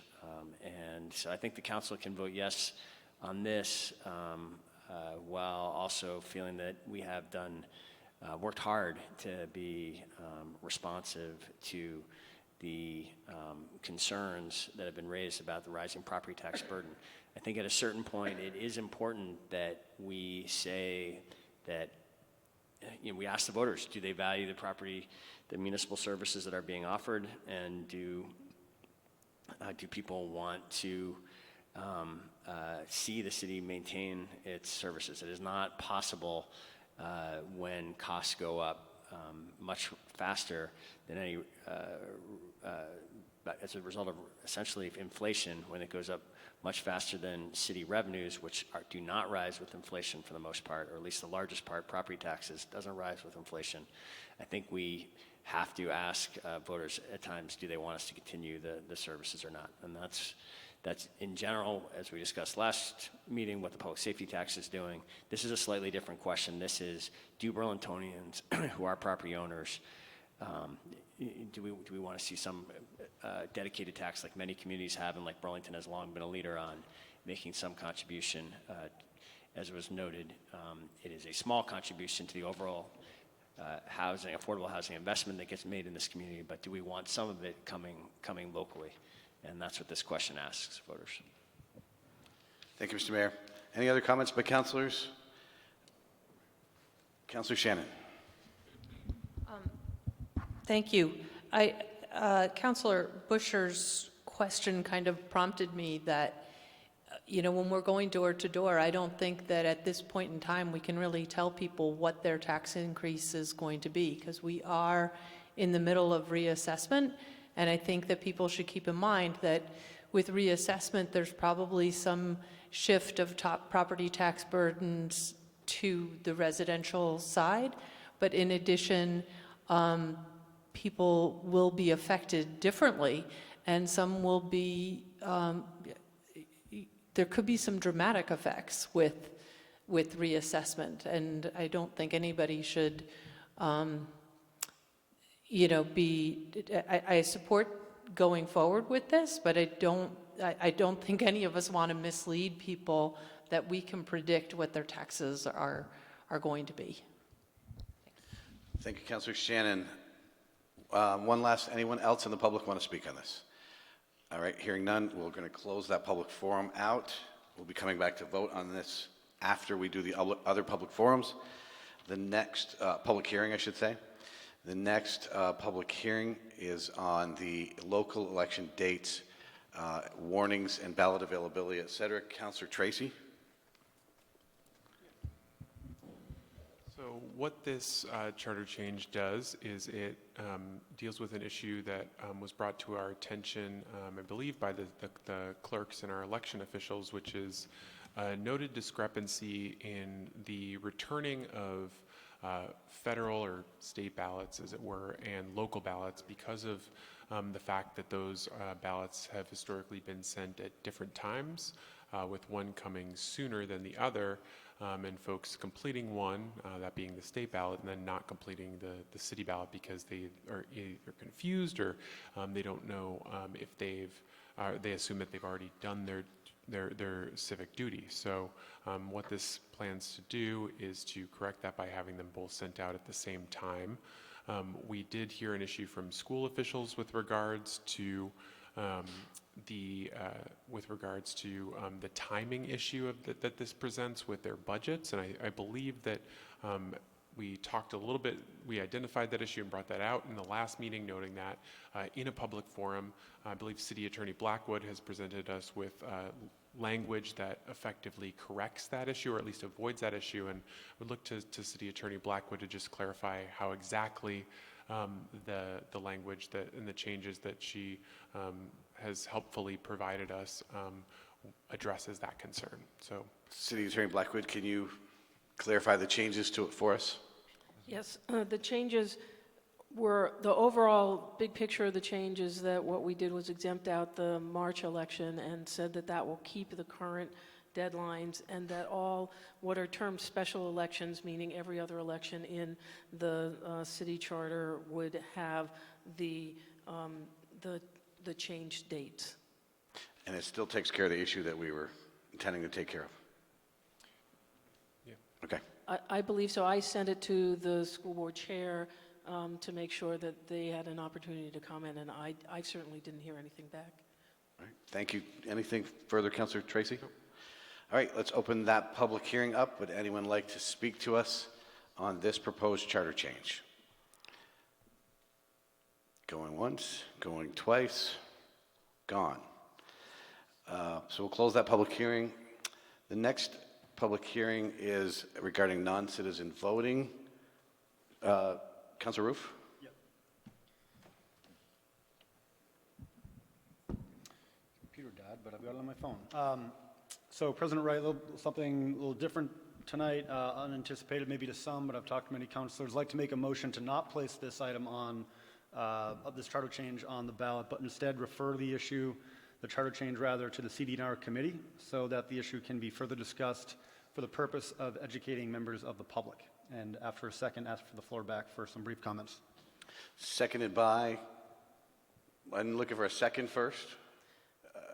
President Wright, I think it's not a time for a motion in the middle of public hearing. Okay, so we should have the public hearing. You should just talk about what you We should have the public hearing first then. Okay, so let's open the public hearing on the issue of non-citizen voting. Councillor Tracy, did you want to say something about this first? Okay, anyone in the public that would like to speak on the proposed charter change on allowing non-citizens to vote in local elections? Hearing none, we will close that public hearing. And Councilor Roof, restate your... Want me to restate it? Just briefly. Sure, yeah. I'd like to make the motion to not place this charter change on the ballot for this March, but instead refer the charter change to the CD&R committee for further discussion for the purpose of educating members of the public. And the basic reason being that there's a feeling that the public has not been... I'm happy to get in, I mean, first, after the second on the motion. Okay, I let's can get a second by Councillor Pine. Yeah. Councillor And now I can give the explanation, which I think is better. So I just want to state that I'm certainly frustrated in making this motion, but I'm doing so after consultation with fellow councilors and members of the community from across our city over the last several weeks or so while planning a public education campaign for this issue. It became clear to me and others that on all sides of this issue there was a growing level of misunderstanding and confusion when it comes to the facts certainly related to this charter change. My personal intention with this motion is to put the initiative at some point in a better position to pass, and given how the public discussion has developed as of late, I don't believe that this time is this coming March. I believe that more public discourse is therefore required to be able to dispel some of the falsehoods and misunderstandings that have come up. Regardless of where you stand, however, on this issue, I think that we can all, or should all, agree that a more well-informed public is vital when we bring forward a complex charter change such as this. I'll close by sincerely thanking the Charter Change Committee, where the issue was taken up for more than 80 days, as well as the city attorney. They did a tremendous amount of work on the issue and unpacked and settled, frankly, a lot of the complexities related to this charter change, which I think should be discussed as we go forward in this public process. So for those who have been supportive of this, this is an open invitation to be a part of the forthcoming public process in conversation. And also for those who don't agree at this point, that same invitation is extended to you to come and share your opinions, but also get informed on the facts. That's that. Thanks. Right. Thank you, Councillor Roof. Councillor Pine. I would just mention, Mr. President, as the seconder of the motion, that we took feedback in the first public hearing on this, and there was a concern expressed that I think this motion addresses. Great. Thank you, Councillor Pine. Councillor Freeman. Yes, thank you, President Wright. I just wanted to say I will be supporting the motion to refer to CD&R, but I just wanted to make it clear that I do basically support the original motion, which is, or the original resolution, which is to extend voting rights. I don't want it to be conveyed that that because we're deferring it to CD&R, that myself, for example, that I don't support it. I kind of debated this because of that aspect of being worried about the optics of it, that it makes it seem like maybe there isn't really strong support, but I also have heard from a lot of people that there are just a lot of questions remaining about the details, and I think some people have already spoken to that aspect, and there were some questions that I had even after some of the news articles that came out about it, and was able to talk to Councilor Roof a little bit about that to clear that up. But I definitely don't want people to be voting on something that they're not even really clear on what they're voting on, and that seems really, really important to me in this.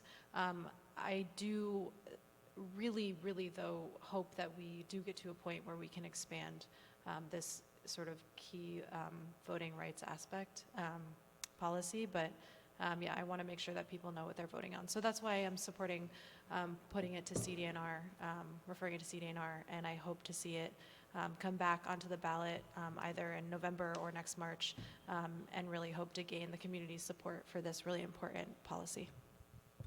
Thank you, Councillor Freeman. Councillor Hanson, on the motion to refer this to the CD&R committee and not put it on the ballot in March. Yep. Oh, I'm sorry, Councillor Hanson, my apologies. It's Councillor Tracy was next. Thank you, President Wright. So I will be supporting the motion, and I share Councillor Freeman's sentiments completely, so I won't reiterate what she just said. I think it was well put. I just want to also say that it is frustrating as the Charter Change Chair to have spent significant time on this, and now I understand that there's a reason we have the public hearings and that we do need to continue to take feedback through those public hearings, but it is frustrating that this level of due diligence did not take place to such a degree in advance that we are now having to remove it. So I think it is frustrating, and I think it's also frustrating because we had other issues that were coming forward where we were hearing, namely the ranked choice voting, where we were hearing that a lack of preparation was influential in that, and then this, or was not, that was also not ready to go, and that was pushed off as well, and that we also had, and that this took time that could have been used to address that issue. So it's just unfortunate, but again, I will be supporting the motion because I hope that we can continue to have this dialogue. Thank you, Councilor Tracy. Councilor Hanson. Thank you. I would like to share my thoughts, but first I just wanted to clarify the process right now because I'm a little confused where we are in the agenda, and I thought we had just closed the public hearing, and I don't know where that leaves us in the agenda. We did close the public hearing on the previous item. We'll be coming back to vote on those after the public hearings, and now this one has had a motion to do something different, which is to send it to the CDNR committee. So that's what we're dealing with now. Okay. Are we in item 4.05, or we just created a new motion but in between agenda items? We have a public hearing on this, and Councilor Roof has moved that we send it to the CDNR committee rather than, and I'm taking that up now. We're on 4. All right. We'll be going back to the other items after. Anyways, let's not spend too much time on that. All right, just wanted to make sure. But in terms of my thoughts on it, yeah, I agree with some of the thoughts that have been shared so far. I strongly support the issue and really do want to see it pass and move forward, and do feel, a sense of urgency around doing that. However, I think it is very critical that folks have enough information, and time is running a little bit short at this point in order to do the proper outreach on that communication. But I do hope that we still move forward on a November timeline. I think that should give us plenty of time to do sufficient outreach and make sure that the public is aware of what they're voting on in advance of this. I'll leave it at that. Thanks. Thank you, Councilor Hanson. Any other councilor who wants to speak on this? Councilor Jang. Yep. Yeah, thank you, President. And I think I want to be supporting this for various reasons. And I think one of them, it is because it has no community will. No one from the community reached out to us in order for us to bring this forward. None. And I think all of these statements, all of these statements are statements that we've been talking about among us for months. And we are going to refer it to CDNR with no time certain to come back. So basically, this is not a good idea, and it will never be a good idea. When I hear sense of urgency for a city that was established in 1700s, and now people are saying there is a sense of urgency. Urgency exists when people who are really affected by this issue come to us. They organize, they come to us. We organize this beforehand. I won't be supporting this, and I'm glad that it's not going to the ballot. Thank you.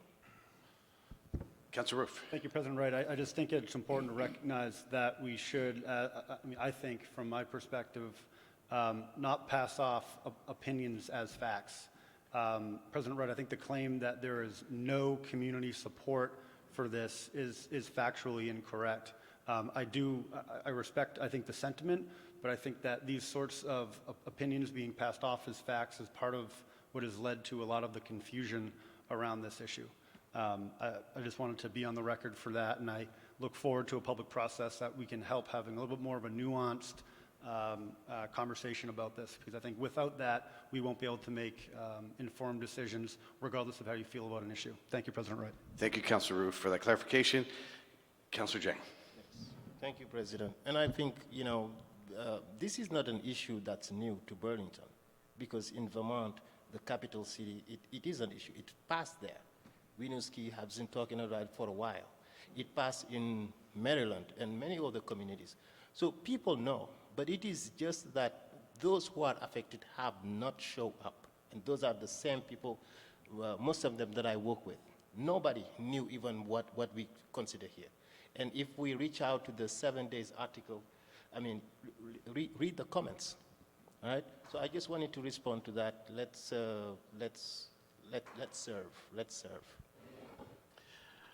Okay, so the motion's on the table now. The vote is to send this, to not put this to the ballot, but to send it to the CD&R committee for further public education with the idea that it will come back at a future date. So with that, I think we're ready to vote. All those. What would be that date? Councilor Jang, could you use your, I think actually was your question, what will be the date that it comes back? Yes. We don't know that. Okay. We don't know that at this time. It needs to be proposed by someone, and there's talk about it in November, there was talk about March. We don't know that at this time. So all those in favor of the motion to send this to the CD&R committee, please raise your hands. And those opposed? So that motion to send it to CD&R committee passes by a vote of 10-2 with Councilors Jang and Councilor Wright opposing. We will now go back. We have covered all the public hearings now, right?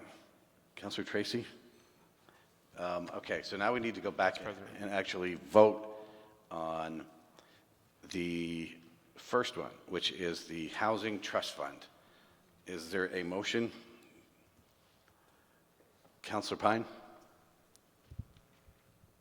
I move to approve the resolution and place the question on the ballot. Second. Moved by Councilor Pine, second by Councilor Busher. Discussion in the council on this item? Everybody's ready? Okay. Show of hands. All those in favor of placing this question on the ballot, please raise your hands.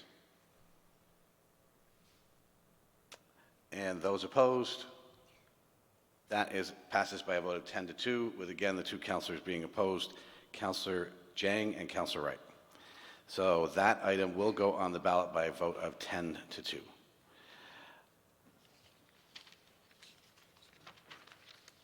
The next charter change that we need to deal with is the one that we talked about in regard to the local election date changes, et cetera. Councilor Tracy. I move that we waive the reading and adopt the resolution, putting it on the ballot. Moved by Councilor Tracy, seconded by Councilor Busher. Discussion on this item? Hearing none, let's follow the same thing. All those in favor, please raise your hands. Any opposed? That one passes unanimously. That brings us to item 4.06, and that is a resolution on determination of need for concise summary of one of the proposed charter change amendments on ballot. Councilor Tracy. I move that we waive the reading and adopt the resolution. Moved by Councilor Tracy, seconded by Councilor Pine. Councilor Tracy, did you want the floor back, or? Yeah, I can just explain this element of it. So what we need to do is that as a part of this, and as charter changes being quite lengthy in some cases, we have a process whereby we adopt concise or short form language that is meant to make it more clear to the voters when they enter the voting booth. This, however, does not mean that the rest of the language is not available to voters at the polling place. They do have the full charter language available to them should they so choose to read it on town meeting day at the voting place. Or if they're voting at City Hall, it's also available at City Hall as well. All right, discussion on the resolution. Hearing none, all those in favor of passage of this resolution, please say aye. Aye. Any opposed? That passes unanimously, and that brings us. Point of information. Councilor Busher, what's your point of information? Since we've just done all of these ballot items, when will the ballot be ready? Do we have a date? City Attorney Blackwood?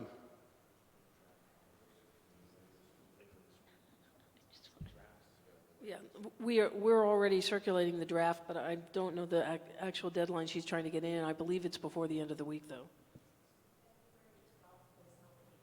Oh, okay. When will it be? She said February 12th is the last date for that the ballot can get in. But we're trying to get it in sooner. Okay, thank you. The absentee ballots begin to go out when? It usually takes, how many days to get it? Like, not 5 or 6 days to get the ballots back once we submit them, and then absentee ballots will be available right away as soon as we receive them. Okay, thank you. All set, Councilor Busher? Yeah, thank you. All right, with that, we go to the last item on the agenda, item 4.07. This was amended onto the agenda. Councilor Freeman. Thank you, President Wright. I will move to waive the reading and adopt the resolution, and I would also, if it's okay with you, I'm thinking we should amend the language out that referenced the event that was canceled, and then I would like to speak on the resolution, just so we Sure. are all clear on what I'm speaking to. Let's get the seconded by Councilor Hanson. Councilor Freeman, you have the floor back. So the amendment is to strike lines 8 through 10, and should I get a second?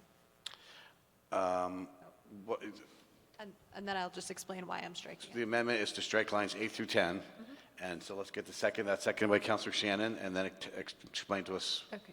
why that is. So Councilor. the reason for striking that language is because it basically references an event that was canceled. So it's not really germane to the communication. It's no longer relevant. Okay. So let's vote on that amendment, taking out lines 8 through 10, right? Yes, please. All those in favor of that amendment, please say aye.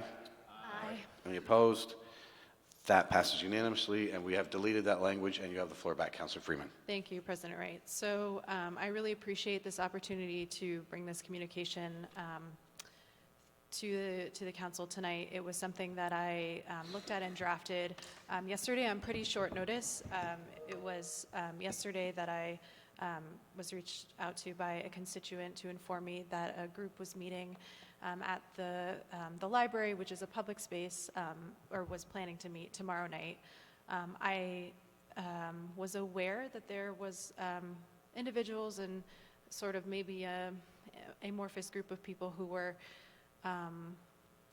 sort of bringing a lot of this rhetoric to the community around, anti-trans rhetoric, around sort of a lot of hate speech, a lot of really inaccurate and harmful and hateful language, a lot of it which is just not, it's not medically or scientifically accurate, and it really hurts people.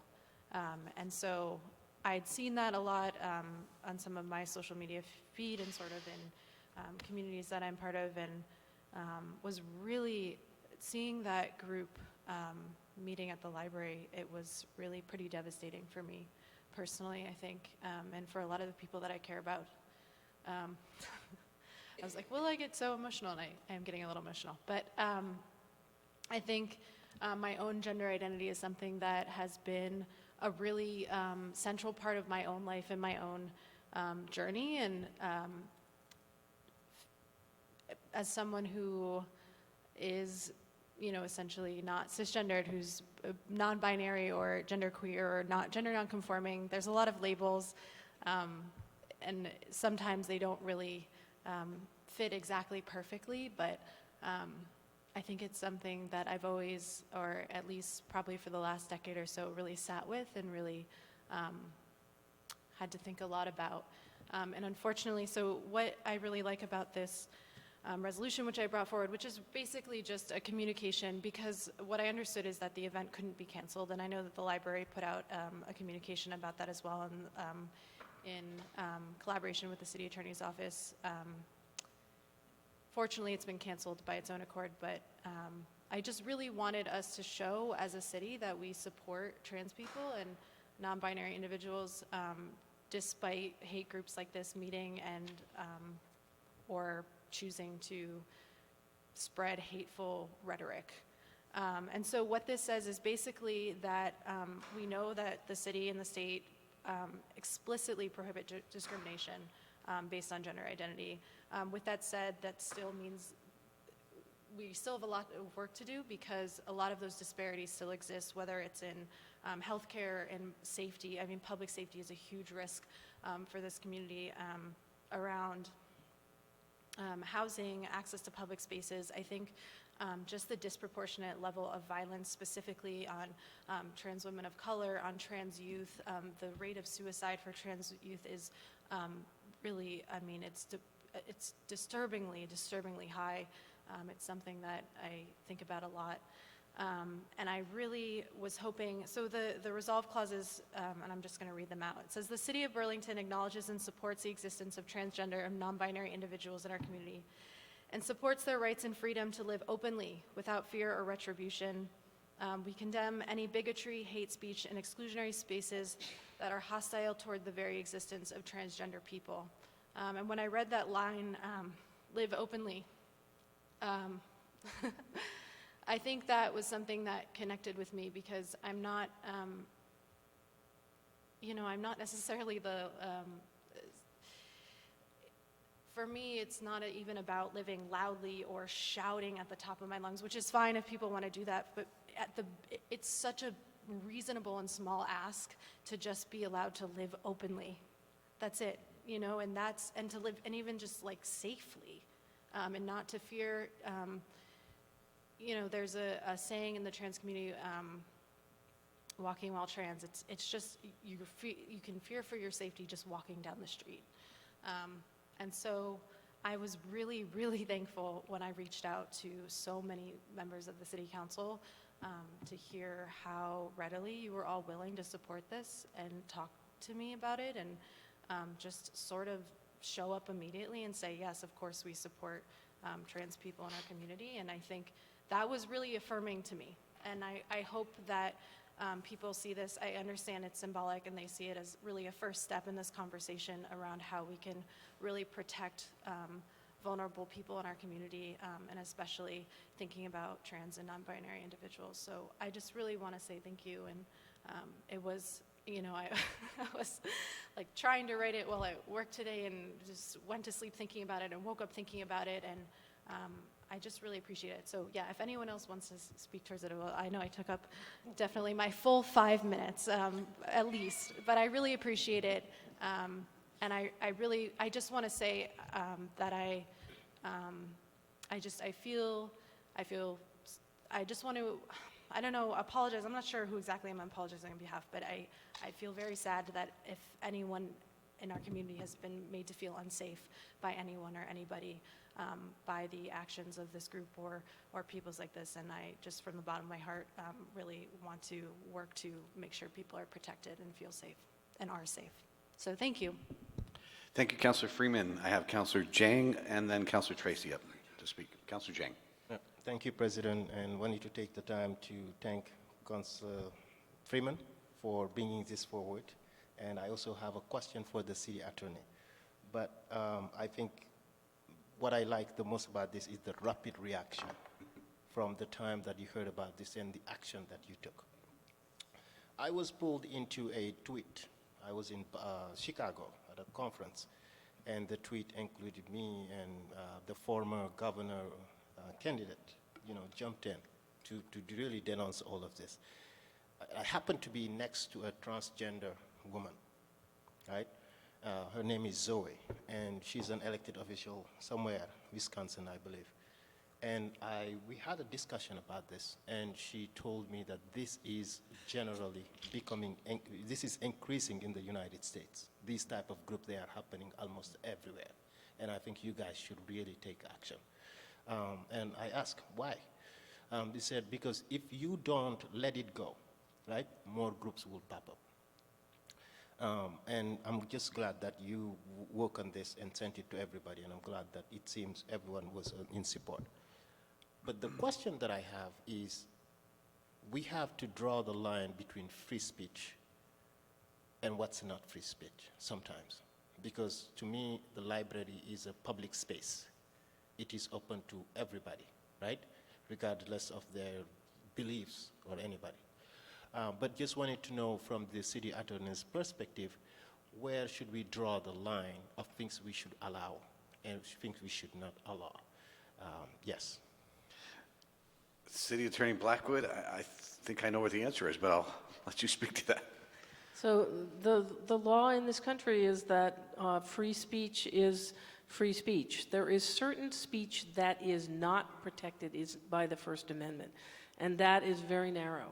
It is speech that involves an imminent threat of physical harm to other people. for example. There are a handful of other very small exceptions that may apply, but in this context, that's really the only one, and it's very narrow. The court has said that, for example, saying things like, if you do that, your necks will be broken is not, it is protected speech. People get to say that. There's, depending on who you're saying it about and in what context, but really where they're looking at is that it is not protected speech necessarily to say, this group, everybody here, let's go out and I want you to kill so-and-so later today, for example. A very specific threat of harm to individuals. That is speech that we can say, that's not protected by the First Amendment. So, and I just want to say a couple of things for folks, because the library director's been, she has put out a statement on Facebook. If you haven't looked at that, it's worth taking a look about the library's commitment around the First Amendment and free speech, but also that we do want to, one of the issues here is that it appears as though this group signed up without using the name of a real human being. And we don't currently have a rule against that, but we're thinking that we probably need to have that with the library. And so the library is going to move forward, I think, with doing some tweaking on their policies around who and when you reserve a room, just to not allow somebody to anonymously engage in this kind of activity. Thank you, City Attorney Blackwood. That satisfy your questions, Councillor Jang? Thank you. Councillor Tracy. Thank you, President Wright. I just first want to thank Councillor Freeman for all of her hard work, or all of their hard work on this, and just for making such a hard effort to make sure that we address this head on. It was really impressive to see all of the work that they did on everything, from reaching out to other counselors and engaging some crucial community stakeholders, especially in the Old North End, around how we can properly address this. So I'm just super impressed by how that played out in such a rapid fashion. It's very difficult in these circumstances to balance the need for outreach with the need to respond forcefully and directly. And I think that Councillor Freeman has been able to address that very well. But I also just want to commend Councillor Freeman for the speech that you just gave, because I've been on the council for a while now, and I've seen a lot of speeches and a lot of passionate speeches from other councillors, and that was really a very powerful and moving speech. So thank you for saying what you said. It's given me a lot more to think about, and just thank you. Thank you, Councillor Tracy. Councillor Hanson. Great. I also wanted to thank Councillor Freeman for bringing this forward and taking the lead and moving very quickly on this, as well as so many folks in the community that raised this issue, including folks that were really directly, Councillor Freeman included, that were directly impacted or directly targeted by it, and the vulnerability that comes with speaking up in that scenario, and with some of that fear, and still speaking out and making known what's going on and the fact that we need to respond. And I'm glad that Councillor Freeman and all of us in response have stepped up and taken this action. And I'm glad to see that the event was canceled, frankly. So there's much more work to do on this issue, but I think this is a good step that we've taken. Thank you, Councillor Hanson. Any other councillor that would like to speak on this resolution? Hearing none, all those in favor of the resolution, please raise your hands. Any opposed? Obviously, there is none, so that passes unanimously. Thank you, Councillor Freeman. That wraps it up. I am going to use, hearing no objection, I hope, I'm going to use the presidential prerogative just to finish this out with, councillors, please remember, as of the last meeting, I know there were a number of councillors that had questions in regard to BT, so please remember to direct your questions through the city attorney, and I think it is time to get those questions in. because this is time sensitive. And so get your questions in to the city attorney, who will then, as we said, all those questions should be forwarded to the full council and all answers forwarded to the full council. So we're not getting into question and answer now, but so just reminding everybody to get your questions. Don't go through Todd, go through the city attorney. She will handle it from there. Correct, City Attorney Blackwood? Correct. Thank you. With that, motion to adjourn. Councilor Roof, seconded by Councilor Jang. All those in favor of adjournment, please say aye. Aye. Any opposed? We are adjourned.